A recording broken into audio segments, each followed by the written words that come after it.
Olá, meu nome é Daniele Corrêa, sou professora de Biologia e hoje nós vamos adentrar a aula 7 e 8 da apostila 2, referente ao assunto Sistema Circulatório 1 e 2. Bom, no sistema circulatório existem órgãos, e os órgãos do sistema circulatório são praticamente coração e vasos. Os vasos seriam as artérias, as veias e os capilares. Tudo isso para a circulação do sangue. Vamos começar a ver um por um agora, começando pelo coração. O coração é um músculo que possui 4 cavidades, 2 átrios e 2 ventrículos. Os átrios recebem sangue das veias e os ventrículos enviam sangue para as artérias. Possuem também 2 válvulas, uma chamada tricúspide, que fica entre o átrio direito para o ventrículo esquerdo, direito, e a válvula mitral, que fica entre o átrio esquerdo e o ventrículo esquerdo. Na ilustração abaixo, nós vemos o coração. E nessa ilustração, nós podemos observar as 4 cavidades, ou seja, os átrios acima, os ventrículos abaixo, e separando um do outro, nós temos aí em branquinho as válvulas, tricúspide à direita e mitral à esquerda. Lembrando que o coração está virado para nós. Isso nos dá uma importante referência sobre o que é direito e esquerdo. Então, o coração está de frente para nós. Então, o lado que estamos vendo em vermelho corresponde não à nossa direita, e sim à esquerda do coração, e o lado que nós vemos em lilás corresponde ao lado direito do coração. E a circulação? A circulação é dividida em pequena e grande circulação. Então, nós temos uma ilustração também acima, que nós podemos observar um coração, um pulmão e um corpo humano. O que significa isso? Significa que a grande circulação é composta pelo coração e pelo corpo humano.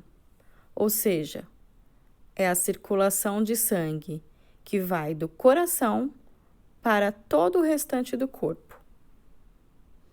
Então, chega esse sangue até nas menores células do nosso corpo. E a pequena circulação? A pequena circulação é a circulação que compreende o pulmão e o coração. Ou seja, o coração manda sangue para o pulmão para que ele seja oxigenado. Essa seria a pequena circulação.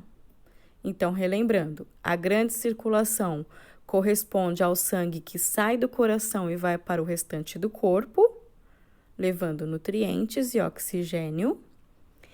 E a pequena circulação corresponde à circulação ao sangue que sai do coração e vai para o pulmão, a fim de que ele seja oxigenado.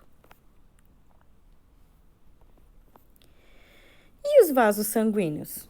Bom, os vasos sanguíneos correspondem a 3 tipos: as artérias, as veias e os capilares.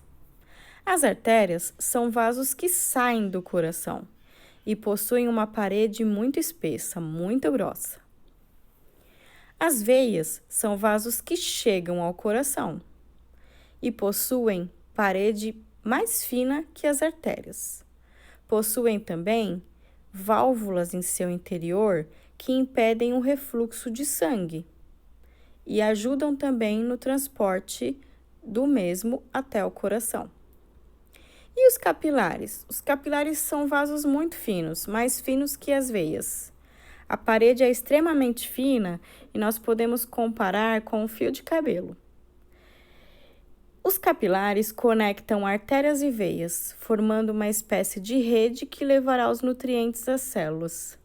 Por serem extremamente finos e pequenos, os capilares encostam nas células e, através da sua membrana de cada célula e a parede fina do capilar a troca de nutrientes de acordo com o que a célula precisa. Na ilustração abaixo, nós podemos observar uma artéria em vermelho e uma veia em azul. Observamos que na artéria a parede é bem mais grossa e na veia essa parede já é um pouco mais fina. Observe também que na veia nós temos a válvula, que impede que o sangue volte, ou seja, impede o refluxo do sangue, e também impulsiona ele para que ele possa voltar para o coração para ser oxigenado. Atrás, nós vemos aí uma espécie de rede, que seriam os capilares. Então, nós temos capilares, tanto arteriais quanto venais, que são as vênulas, e eles se juntam nessa forma de rede para poder nutrir as nossas células. E o sangue? Bom, o sangue é o principal produto da circulação. Ele circula nos vasos sanguíneos, no pulmão e também no coração. Nós possuímos aproximadamente 6 litros de sangue em nosso organismo. E o sangue apresenta duas partes. A parte líquida, que é chamada de plasma, que vocês já devem ter ouvido falar, que compreende em sua composição água, sais minerais, proteínas, anticorpos, sim, aqueles da vacina, e outros elementos. E na parte sólida?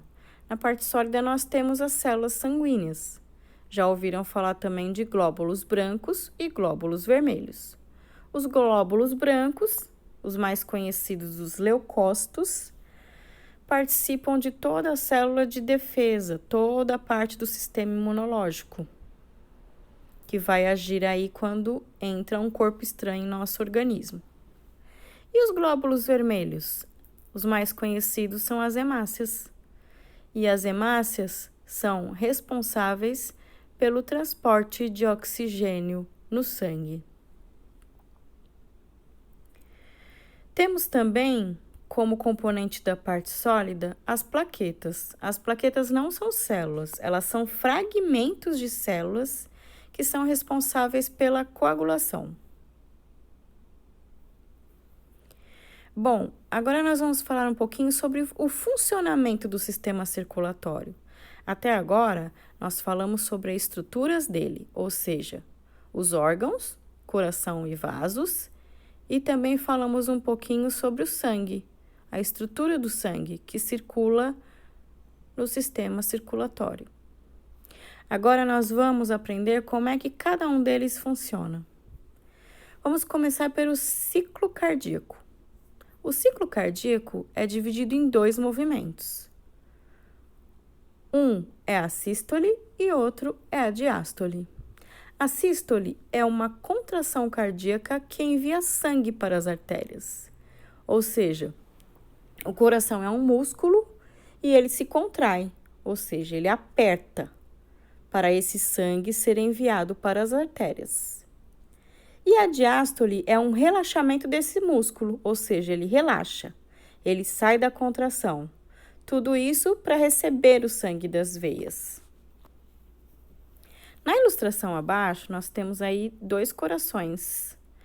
Um que corresponde à sístole e outro que corresponde à diástole. Observe que na sístole, o período de contração, o coração está menorzinho, porque ele está espremido, esse músculo está espremendo para poder mandar sangue para as artérias. Ou seja, nesse período é que o sangue sai do coração. E na diástole? Na diástole a gente observa um coração maiorzinho, ele está relaxado, ou seja, ele está pronto para receber sangue das veias. Então, nesse momento de diástole, o sangue chega ao coração. E o que seria a pressão sanguínea? A pressão sanguínea é um impulso resultante da contração do ventrículo esquerdo que se propaga pelas artérias. Então, quando esse sangue é lançado durante a sístole para a artéria, ele é lançado através de um impulso, ou seja, essa contração gera um impulso para que esse sangue, a hora que ele saia do coração, ele possa chegar em todos os vasos sanguíneos do corpo, ou seja, a grande circulação. Ele tem que ter força para chegar até no capilar que a gente tem no pé, no dedo do pé. Então, ele precisa ter uma pressão, ele precisa ter uma força para chegar na parte mais extrema do corpo. Esse impulso a gente chama de pressão. Só que é o seguinte, esse impulso, à medida que ele vai se propagando, vai correndo as artérias, ele vai diminuindo. Quando ele chega nos capilares, que são aquelas redes de vasos bem finos, a pressão dele é bem próxima de zero. E quando chega nas veias, essa pressão é praticamente nula. Por isso que as veias dependem das suas válvulas internas para poder retornar esse sangue para o coração, porque já não tem mais uma pressão, não tem mais um impulso para retornar. A pressão sanguínea, sim, aquela que a gente mede, chamada também de pressão arterial, é essa pressão que eu estou falando para vocês. É esse impulso, ou seja, essa pressão, essa força que durante a sístole, ou seja, durante a contração do coração, ele empurra essa força para as artérias para que o sangue consiga chegar para o restante do corpo. Essa é a nossa pressão arterial. Coagulação sanguínea. Agora nós vamos falar um pouquinho sobre como funciona a coagulação do sangue. O sangue tem um sistema de coagulação muito complexo. A coagulação nada mais é do que uma sequência complexa de reações químicas que resultam na formação de um coágulo. Observamos aí ao lado da ilustração do coração que nós temos um resumo de como funcionaria essa cascata de coagulação. Quando nós temos um ferimento, ou seja, cortamos o dedo, por exemplo, as nossas plaquetas, que são aqueles fragmentos de célula, eles ativam a tromboplastina. Essa tromboplastina, essa substância, ela vai mandar uma mensagem para o fígado, junto com o cálcio que tem no sangue. O fígado vai produzir uma substância chamada protrombina e, com a ação do cálcio e da vitamina K, ele vai transformar essa protrombina em trombina. E essa trombina vai ser liberada para a corrente sanguínea. Essa trombina vai dar origem ao fibrinogênio. E esse fibrinogênio, que é outra substância, ele vai se transformar em fibrina,